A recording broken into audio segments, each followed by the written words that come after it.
Halo, halo, apa kabar? Assalamualaikum warahmatullahi wabarakatuh. Selamat menikmati akhir pekan. Ya, mudah-mudahan Anda bisa beristirahat atau melakukan aktivitas lain di luar lapangan bersama tentu saja keluarga dan sahabat handai tolan.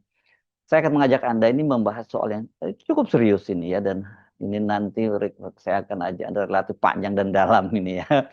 Soal kereta api cepat Cina Wus yang sekarang sedang di sorotan ya. Cina itu memamerkan keberhasilan kereta api cepat Cina Wus itu ya di tengah sorotan tajam publik Indonesia karena ada kontroversi saling lempar tanggung jawab antara Menkeu dengan Danantara soal siapa yang mau atau harus membayar utangnya. Melalui media resminya, pemerintah Cina mengklaim bahwa Wus telah mengangkut lebih dari 11,7 juta penumpang dalam 2 tahun terakhir. Angka itu ya sekilas terdengar fantastis. Tapi apakah itu benar-benar menunjukkan sebuah keberhasilan? Ini hati-hati dengan propaganda Cina ya.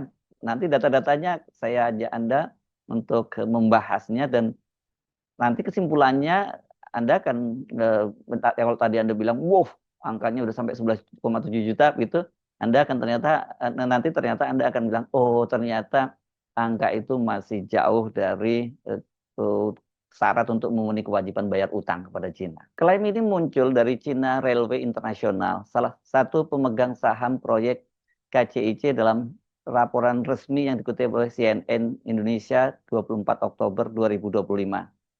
Mereka menyebut proyek ini sebagai simbol kerjasama sukses antara Indonesia dan Cina di bawah Belt and Road Initiative. Namun menariknya, data yang dirilis oleh Cina ini justru lebih rendah dibandingkan dengan data dari PT KCIC, Kereta Cepat Indonesia Cina itu sendiri. Karena dalam berbagai pernyataan resmi sebelumnya, KCIC menyebut jumlah penumpang WUS sudah menembus 12 juta orang sejak beroperasi komersial penuh pada bulan Oktober 2023. Perbedaan ini mungkin tampak kecil, tapi justru disitulah persoalannya. Karena ya 300.000 ya selisihnya kalau 11,7 juta dengan dibandingkan dengan 12 juta tadi. Angka besar bukan berarti proyek ini sehat. Karena yang lebih penting bukan berapa banyak orang naik, tapi apakah proyek ini bisa membayar dirinya sendiri. Biaya investasi, bunga utang, kemudian juga cicilan pokok utang, hingga operasional harian. Publik mungkin bisa dipuaskan dengan kebanggaan bahwa dengan teknologi katanya seperti yang selalu digembar-gemborkan oleh Jokowi dan para gengnya ya. Tapi kita harus jujur melihat kenyataannya. Apakah kereta cepat ini benar-benar efisien dan berkelanjutan, atau sekedar menjadi alat propaganda baru dalam narasi ekonomi Cina di Asia Tenggara, khususnya Indonesia? Nah, untuk memahami bahwa klaim penumpang 11,7 juta itu menunjukkan keberhasilan, kita harus kembali ke awal perencanaan proyek ini. Pada tahun 2015, Jepang melalui Japan International Corporation Agency atau JICA sebenarnya sudah menyelesaikan studi kelayakan kereta cepat Jakarta-Bandung. Dalam proposal Jepang memperkirakan kebutuhan penumpangnya ya harian sekitar 40-an ribu ya agar proyek itu tetap bisa berjalan efisien. Mengapa jauh lebih rendah dari target versi Cina? Karena rancangan Jepang jauh lebih hemat biayanya. Biaya proyek versi Jepang saat itu diperkirakan hanya sekitar 60 triliun dengan rute dan teknologi Shinkansen. Standar kecepatannya itu 250 km per jam. Model pembiayaannya pun lebih konservatif, sebagian besar pinjaman lunak dengan tenor panjang dan bunga di bawah 1%. Sementara proposal Cina yang kemudian disetujui pemerintah Indonesia menawarkan kecepatan lebih tinggi. Wah, dahsyat ini, 350 km per jam. Tapi biayanya juga lebih besar, yakni mencapai 86 triliun dari awal dan kini membengkak menjadi lebih dari 113 triliun. Studi pembanding dari LAPI ITB ya, tahun 2021 memperkirakan agar proyek versi Cina ini bisa menutup biaya investasi dan operasional dibutuhkan setidaknya 60.000 penumpang per hari. Namun hingga 2025 data resmi KCIC kan menunjukkan realisasi okupansi itu sekitar 18 sampai 20.000 orang penumpang per hari. Hari-hari tertentu, hari-hari libur nasional memang jauh lebih tinggi. Artinya proyek ini baru mencapai sepertiga dari titik impas kelayakan ekonominya. Dengan okupansi yang rendah, maka arus kas WUS defisit. Pendapatan dari tiket belum cukup menutup biaya operasional, apalagi membayar cicilan pokok dan bunga utang ke konsorsium Cina. Padahal cicilan pertama untuk sebagian utang luar negeri itu akan mulai jatuh tempo tahun 2026. Tahun depan tinggal berapa bulan lagi ya. Lebih jauh lagi Kementerian Keuangan juga telah mengkonfirmasi bahwa pemerintah Indonesia ikut menanggung sebagian beban proyek melalui penyertaan modal negara PMN kepada PT Kereta Api Indonesia Induk KCIC. Jadi jangan dianggap itu bukan duit negara ya. Padahal kan saat pertama kali diluncurkan, Joko Widodo yang masih menjadi presiden menegaskan proyek ini murni bisnis tanpa dana APBN B2B gitu. Jadi di balik klaim WOS sukses membawa lebih dari 11 juta penumpang, ya data memperlihatkan realitas yang berbeda. Proyek ini bukan hanya menghadapi tantangan okupansi, tapi juga struktur pembiayaan yang berat dan membengkak akibat pilihan politik dan teknologinya sendiri. Ya ini kan waktu itu Jepang ngamuk ya, mereka yang bikin studi kelayakannya malah diserahkan ke Cina dengan iming-iming pada waktu itu biayanya lebih rendah dan kemudian juga nggak perlu ada jaminan dari pemerintah gitu. Salah satu alasan utama mengapa okupansi WUS itu rendah adalah faktor harga dan aksesibilitas. Bagi masyarakat Indonesia tarif WUS itu masih tergolong mahal loh ya. Apalagi kalau mereka yang kemudian menggunakannya secara berkala atau rutin lah begitu ya. Apalagi untuk jarak tempuh yang hanya sekitar 142 km antara Jakarta dan Bandung itu. Harga tiket WUS saat ini berkisar antara 150.000 hingga 300.000 per orang, tergantung kelas dan jam keberangkatan. Sebagai perbandingan, kereta Argo Parahyangan itu menawarkan tarif antara berapa ya? 125.000 sampai 180.000 ya. Ini data ini karena saya pernah menggunakannya ini dulu ya secara setiap pekannya gitu. Saya nggak tahu angka yang terbaru, tapi angkanya sekitar 125.000 hingga 150.000. Kalau nggak salah ada yang 180.000 juga ya. Dengan rute langsung tapi ini ya, Gambir, stasiun Bandung di pusat kota. Jadi orang tinggal duduk manis dari Gambir dan langsung sampai di pusat kota Bandung. Selisih harga memang tidak terlalu besar, tapi pengalaman perjalanan dan aksesnya itu berbeda jauh. Coba perhatikan yang sering naik bus, kan pasti berangkatnya dari stasiun Halim di Jakarta Timur, dan berhenti di dua stasiun akhir di wilayah Bandung Raya, Padalarang dan Tegaluar. Masalahnya kedua stasiun ini tidak berada di pusat kota Bandung, dan untuk menuju Halim itu juga tidak mudah loh ya. Ya pasti menggunakan, bisa sih menggunakan online dan sebagainya, atau kendaraan pribadi. Kalau kita menggunakan Parahyangan, kita untuk kota-kota di Depok, Bekasi, Bogor dan sebagainya kita masih bisa menggunakan KRL. Nanti bisa turun di stasiun Gondang Dia atau di stasiun Juanda, pilihannya seperti itu dan nyambung lagi gitu. Tapi itu pendek sekali lah ya. Nah di Padalarang penumpang itu bisa melanjutkan perjalanan ke stasiun Bandung menggunakan kereta feeder gratis yang disediakan KCIC dan PT KAI. Prosesnya sih memang praktis ya. Nah, tidak perlu keluar stasiun, cukup pindah peron di lantai 1 dan menunjukkan tiket bus. Jadwal feeder sudah disinkronkan dengan kedatangan bus, sehingga waktu tunggu relatif singkat.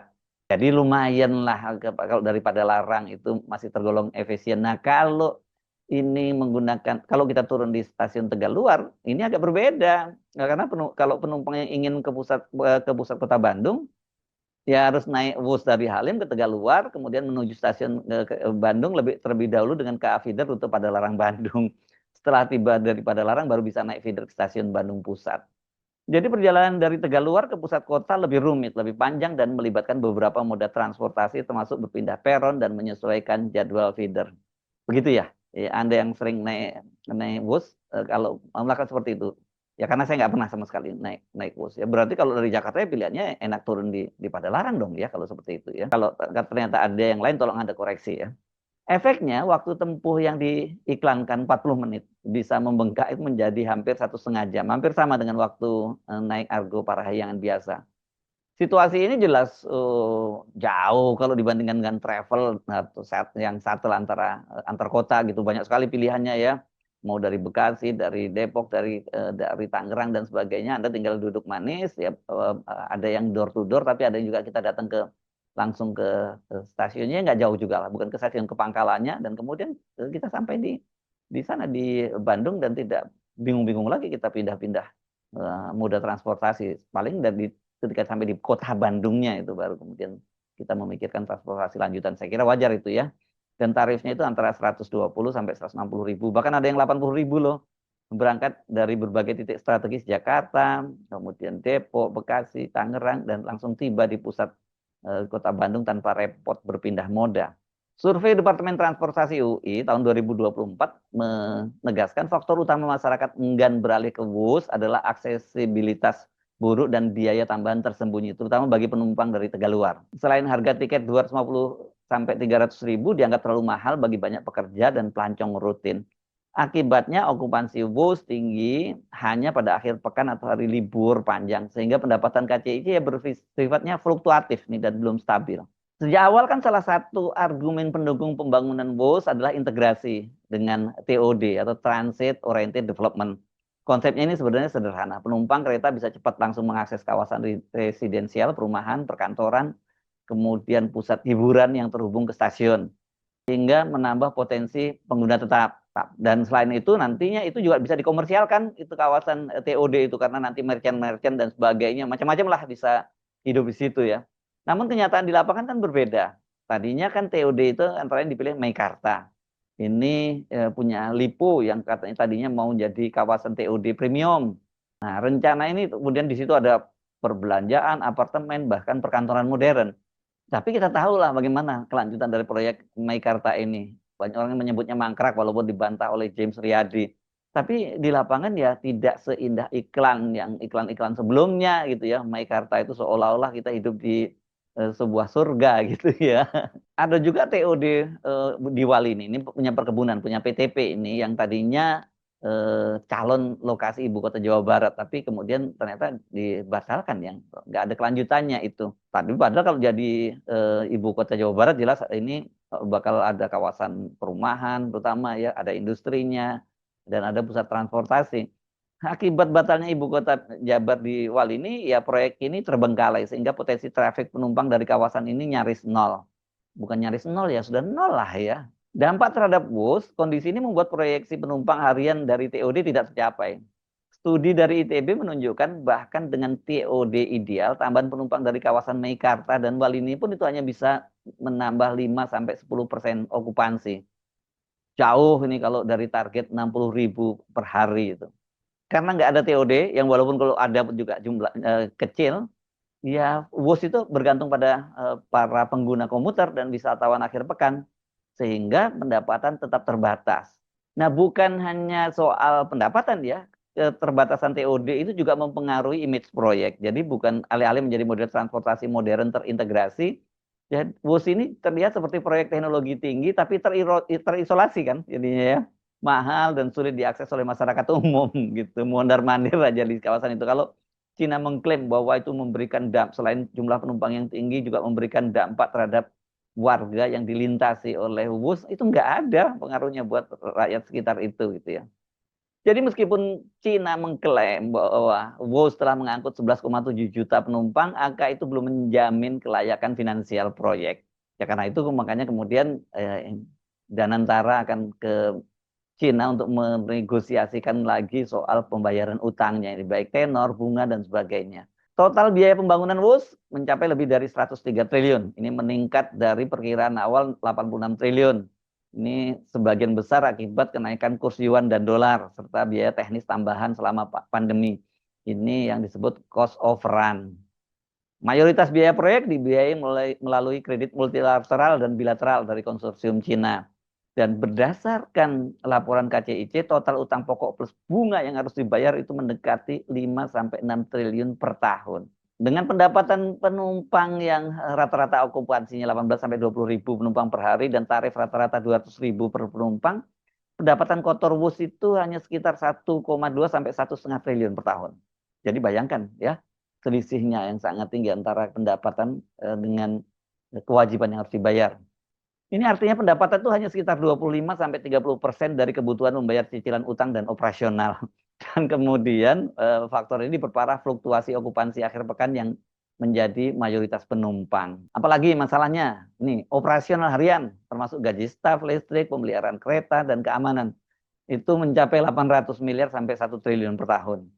Nah, jadi kalau ditambah bunga dan cicilan pokok, KCIC tidak mungkin menutup seluruh kewajiban finansial hanya dari pendapatan tiket.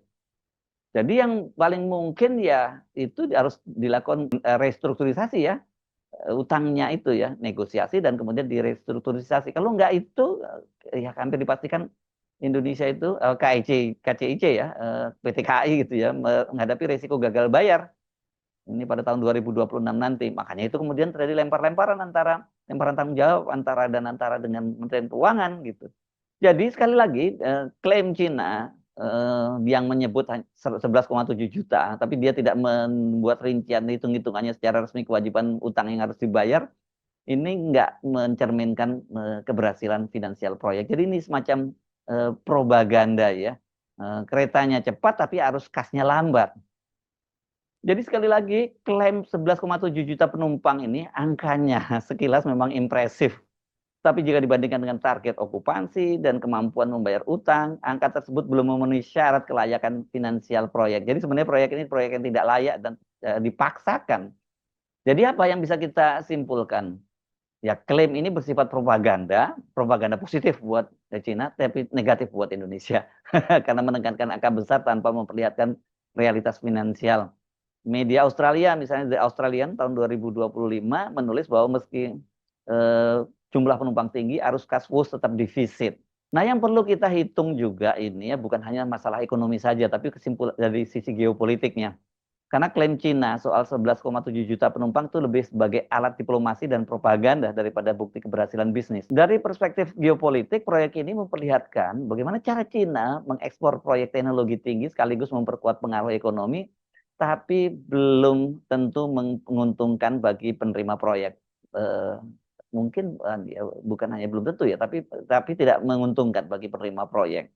Jadi sekarang setelah tadi data-data yang saya paparkan tadi, kesimpulan kita kan jadi jelas bahwa meskipun kereta cepat Jakarta-Bandung, kereta cepat Cina ini alias WUS ini diklaim telah mengangkut 11,7 juta, bahkan KCIC menyatakan lebih tinggi yakni 12 juta, angka itu ternyata hanya separuh dari kenyataan finansial proyek.